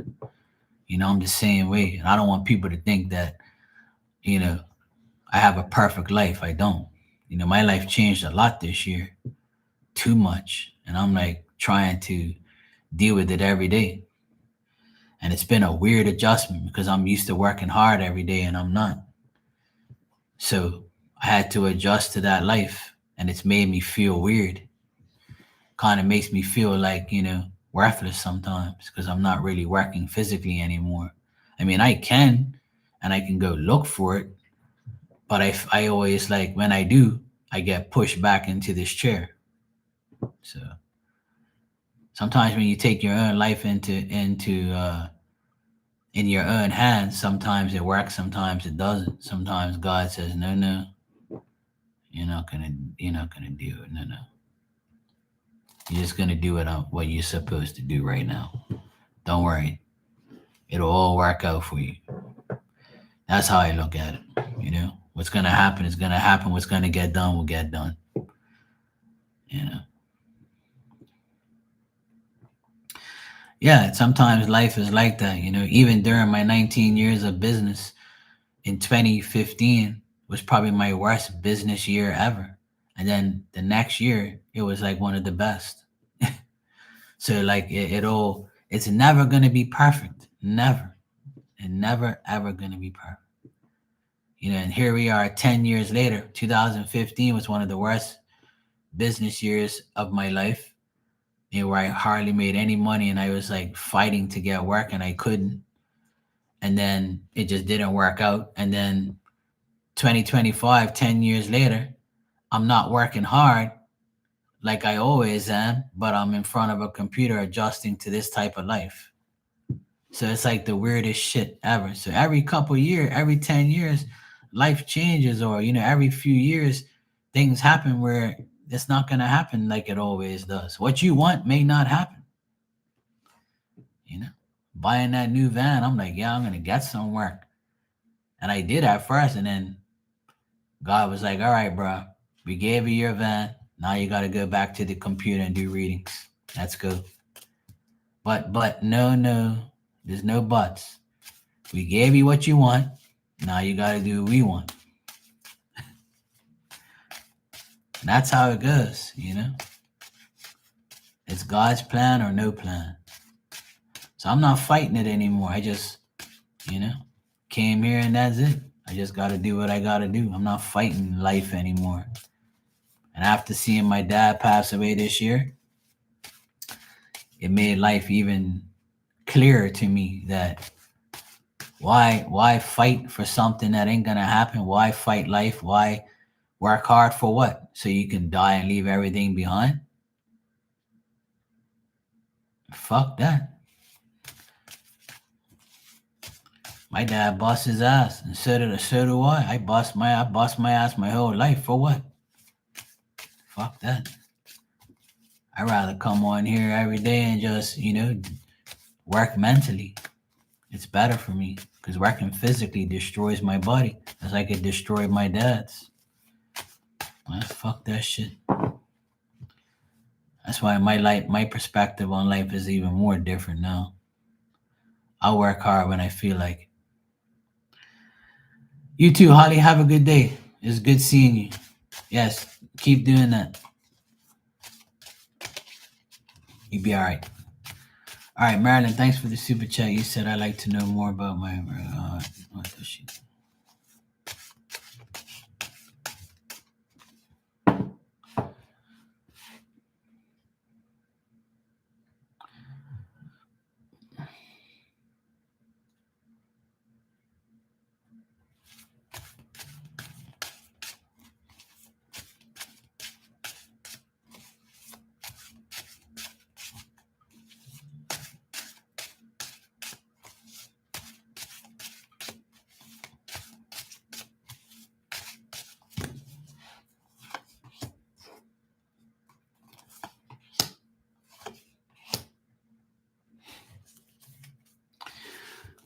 Well, I got the exact same thing I told you about 20 minutes or half an hour ago.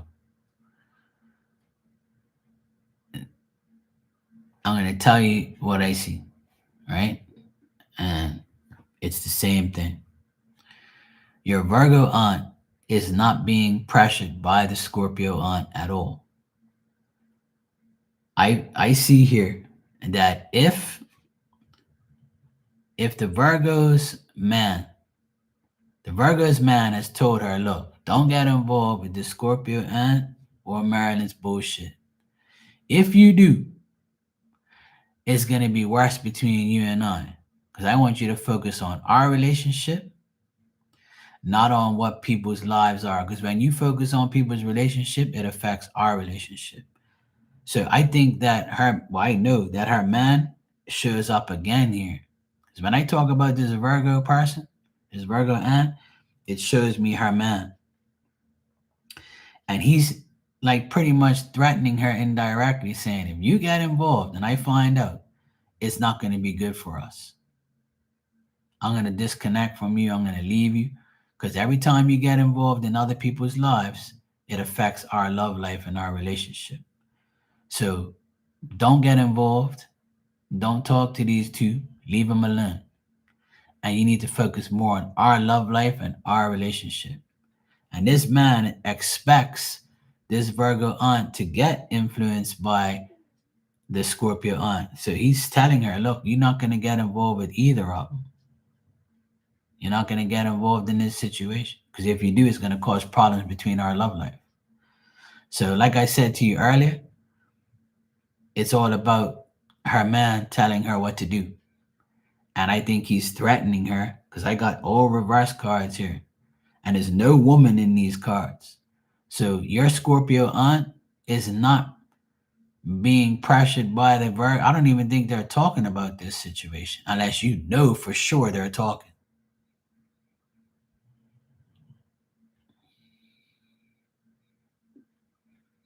So my whole thing here is, if you know for sure that the Scorpio aunt and the Virgo aunt are speaking, for sure, then you can rest assured it's not about that. And if you don't know, then that's what it is. Because I'm getting the exact same thing. I got the man and I got the Two of Cups reversed, and he's reversed. So it's like, it's his way or no way. And if he finds out that those two are talking, then he's going to be like, look, you're not fucking up. Everybody's fucked our relationship up. And if you know that they've had problems in the past because of other people, then that's why he's saying what he's saying to her. He's telling the Virgo, look, last time you got involved in these family quarrels, it fucked up our relationship. So if you do it again, I'm gone. So I'm warning you. Don't talk to Marilyn or the Scorpio. Because if you do, and I find out, we're going to have problems. Because they're going to end up ruining our fucking relationship because of their issues. So he's got this insecurity feeling right now and warning her not to get involved. Because if she does, he's going to leave her. Or it's going to be problems. That's what I got. There's nothing here telling me that the Virgo aunt and the Scorpio aunt is talking together about you and about problems. There's nothing here telling me that. Nothing.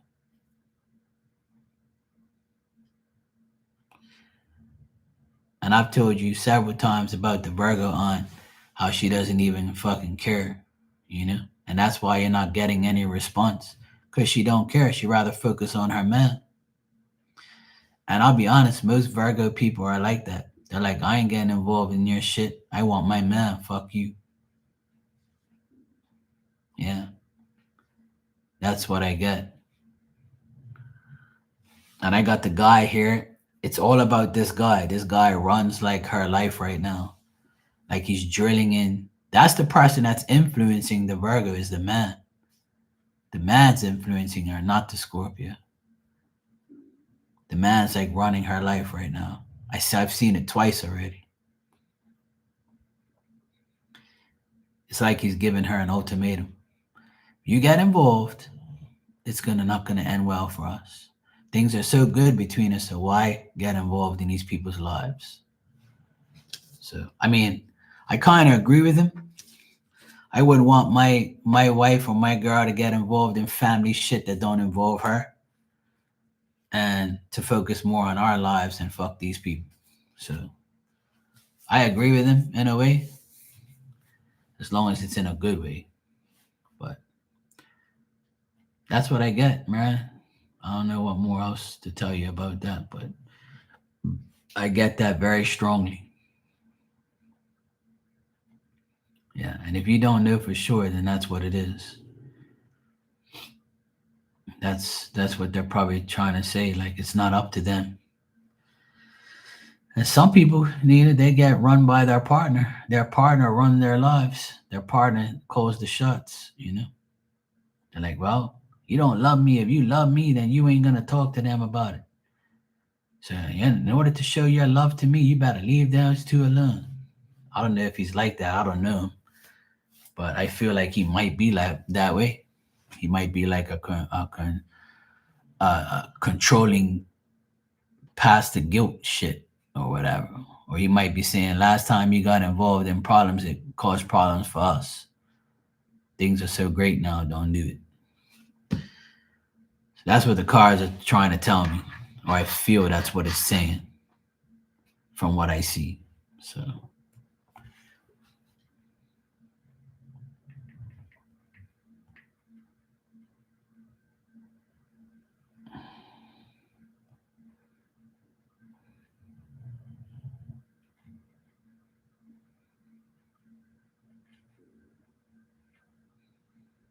all right.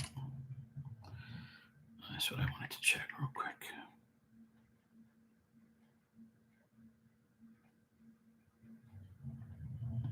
Cool. Okay.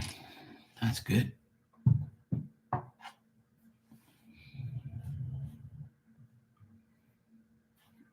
Yeah. Well, there you go. Yeah. I don't blame him. I don't blame him, but I would be the same way.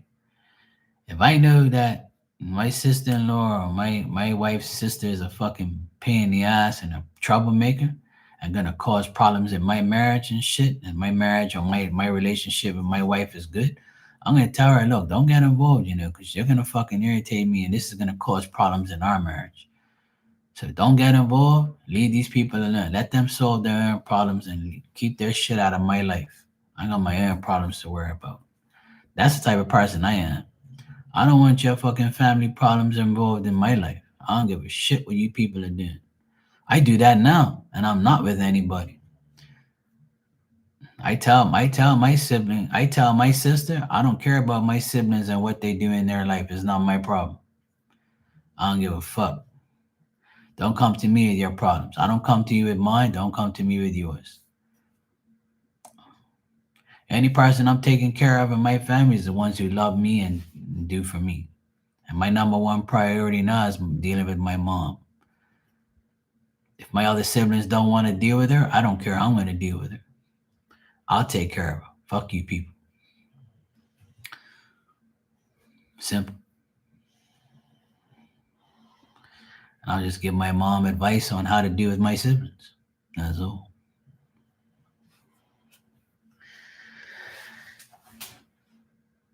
The weather is so shitty, man. It's all windy and shit. Looks like it's gonna rain. It's all good. Anyway, I've been on here for 2 hours. I need a break. I need to get out of here real quick, and I gotta leave here in another like 45 minutes to go take my mom to her appointment. I still gotta go get ready. I want to go wash my dishes. I need to go sort my shit out. But I'm glad I came on this morning. I got to see a few of you guys, help you guys out, do what I gotta do. But I gotta go in another hour. I have to take my mom to an appointment, and I should be back this afternoon. I might be back I'm gonna be back this afternoon, and I'll probably be back later, like in about 5 hours from now. But yeah, I'm gonna go take my break and do what I have to do. I have to go get some paint too. I gotta go outside now, go out to my shed, see if I have enough paint to paint the kitchen. My sister's kitchen needs to be painted before Christmas, so I need to go check if I have the paint there. So I can do that if the weather's shitty. Nah, that's cool. You don't annoy me.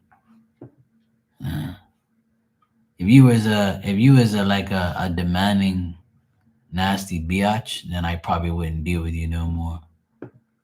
But you don't annoy me. You're polite and you're respectful. You know. So as long as you're like that, we'll be okay. You know. There's some disrespectful people on here, but that's why they're not here anymore. That's cool. I'm not judging you. I try not to project myself, you know. It's all good. You want to know, you want to know. Hey, that's what I'm here for. It's all good. All right, Marilyn, enjoy the rest of your day and try and get some sleep. All right, I'll be back later. Take care.